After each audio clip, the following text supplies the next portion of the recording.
Welcome back to Our Issues Milwaukee. I'm your host, Andrea Williams. Our focus this morning has been on local museums, and one that opened its doors 26 years ago has become a Milwaukee landmark and treasured educational organization for locals and visitors alike, the Betty Brinn Children's Museum. My next guest is Brian King, who serves as the executive director of Betty Brinn. How are you?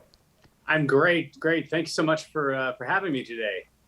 It's my pleasure to have you here, and you know better than anyone the benefits of museum visits for children. They provide memorable learning experiences, provide imagination, and introduce unknown worlds and subject matter. So if you would, tell us a little bit more about what you have going on there at the Betty Brinn Children's Museum.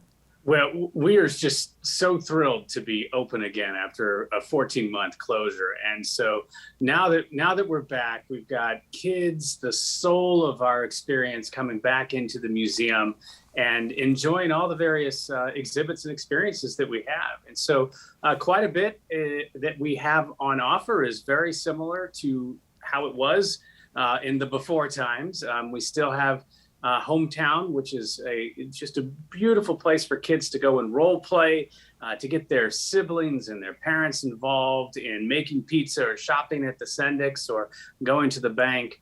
But we've also, in addition to that, brought back some oldies and some goodies. So we now have back on the floor it's no longer technically the Adventures of Mr. Potato Head because we no longer have the intellectual property rights, but we have the exhibit itself back, minus potatoes, and it's a wonderful immersive exhibit that takes kids on an adventure from under the sea and on safari, and it's just a fantastic place, even to outer space.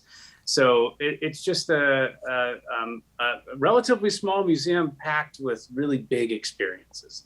Absolutely. I would totally agree. And you recently announced that Betty Brinn Children's Museum has joined Museums for All, which is a signature access program of the Institute of Museum and Library Services to encourage people of all backgrounds to visit museums regularly and build lifelong museum-going habits. Talk about the importance of that. This is fundamental to our mission and has been for 26 years. So our mission at the Betty Brinn Children's Museum is to inspire all children to wonder and explore their world through play and hands-on innovative learning experiences. And we take the all in all children very seriously and always have. And for 20-something years, we've worked hard to provide memberships to underserved communities, and ultimately decided that teaming up with the preeminent program that is really nationwide, in use at more than 500 museums, was going to be the best way to expand our access.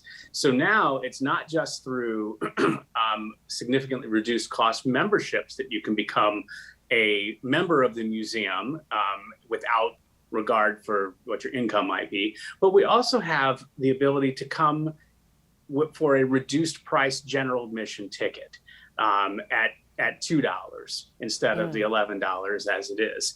And the program's barely been launched, but we've already definitely seen a lot of people excited about it and showing up and taking advantage of the opportunity. And so again, it's just part of who we are. We want every kid enjoying what we have to offer. Yes, and the thing is to be able to offer those type of opportunities to children and their families, it takes some supporters of the museum who are willing to donate and be a part of your fundraising abilities. And you've got your big Camp Brinn fundraiser coming up on Thursday, August 5th, and you're actually celebrating 25 years, right? That's right. It's the little secret is actually the 26th year, but our 25th year birthday happened 2 weeks during COVID. The COVID shutdown. So we just sort of make like that year didn't happen. And so I like that. We're excited. We're excited about it. And you're absolutely right that in order to be accessible as a major Milwaukee institution, it definitely requires the support of funders and a broad-based community support. And we're constantly working to build that support so that we can make sure we're as open and accessible as possible. And our Camp Brinn fundraiser event this summer, which will be an outdoor event. In large part because of COVID, we would like to be outdoors where people will feel, the safest. It's just going to be a camp themed, nostalgic, fun get together party for people to come and support us, as well as the important initiatives that we do, including our work to make sure we're accessible to everybody, as well as a new exciting program we're launching called the Betty Brinn Roadshow, which is going to be a way to put our museum experience on the road and take it to children, to communities, to schools. And again, with an emphasis on reaching schools that are in underserved communities so that we can make sure that we eliminate barriers to our experience.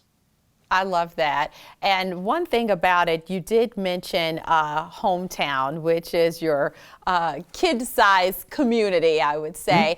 When you talk about that experience, kids, you mentioned they could shop at Syndic's Food Market, so they can fill up their cart, check out, and register and stock the shelves, all the fun things you would do at a store. But they can also create a motorcycle inspired by Harley Davidson, open a bank account, and all of this is really with the support of corporations and businesses right here in our community, right? Absolutely, yes. The many of our exhibits, not all of them, but many of them have generous support of companies and other organizations. And, it's not always typically the for-profit companies either. Our entire Pocket Park exhibit area, which is what the part of the museum that's been developed for our youngest visitors, those, more like 18 months to 3 or 4 years old, that's sponsored by Children's Wisconsin. And, we have a strong partnership and a strong, obviously, intersection with, what they do and who we are. So we treasure that relationship too, to kind of bring this sense that we're all in it together for Milwaukee's kids. And also I wanted to mention just a few of the things you have going on there, because it's summertime and there's this thing called the summer slide. Parents definitely want to find something fun and exciting for their kids, but something educational as well. So you have the Let's Play Railway, which promotes early math and literacy. And then there's also what you call Science City. So this is the ideal place when you're thinking of, having fun and being educated all at the same time. Absolutely, yeah. And we try to hide the learning behind fun as much as possible. We want kids to walk out there and to have learned something and not even realize it, but their parents know. They definitely see it.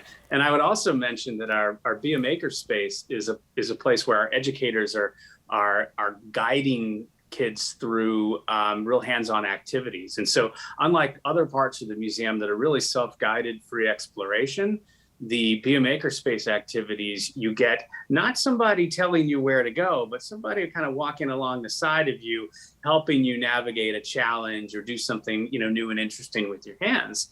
And there's just great stuff happening there. All this past couple of weeks, for example, they have in the Makerspace, they have been repurposing cardboard in ways that would blow your mind. And so we've got, full knights and armors and such that have been, constructed just from cast off cardboard.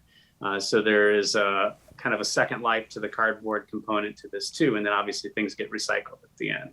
Sounds like fun to me, and I thank you so much for coming by and letting us know about all the fun that's happening there at the Betty Brinn Children's Museum. Brian King is the executive director, and the museum is located at 929 East Wisconsin Avenue. Their website is bbcmkids.org, or you can call 414-390-5437. Thanks again, Brian.